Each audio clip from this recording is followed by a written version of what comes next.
aja sai pui na muli ri kai ba ke chim na sa jak ba bam da po tingchu da ai symbol da ni beton zai ndo ting kite mene ri kai ni ku da ai ja apo bang gana mak ta lai na ngau la mui ting mi chum ngau chang ba ke chawai bang ge ani ni ngai da ani British kine aja hanglu ja polo ga sanpe lu ja apo janri ja kai ja bandle nara chang bu ai bam na re ana aja jingmana sab ting ga da saram ne wang lu ja ri ka ja ka le ka che bu ja sab na man la za na ma ga ki bu symbol ja ri ka ku me lu si ma ka da ja aja hai na sta mangge aja kipeilua gala mui posisi rangge sala gale ai pu area da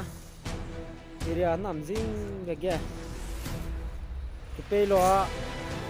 notice asam gala mui stage ne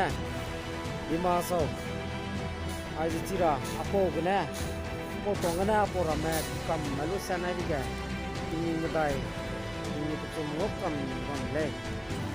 ajirang ge dere me cira chapa namna po pai me du mai bete biza bizete ne le dina wang do di le ache biza sa le ga le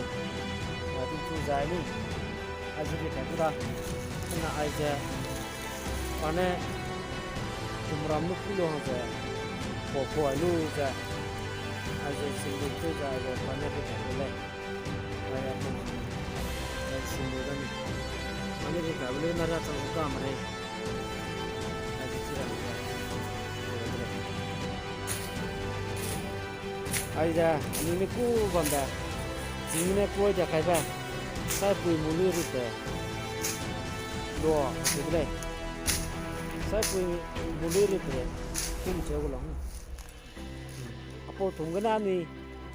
ja nam tikita lo jan to ja mara ma sampi ja chai kui ria ngokam la mui mama area le na nagaland du apo gona flong du ngol la mui mereka golo bak tu ngokam la mui apo gona ai chirang ja ai no du li ai da kina sarami kina chi do lo ja ai ja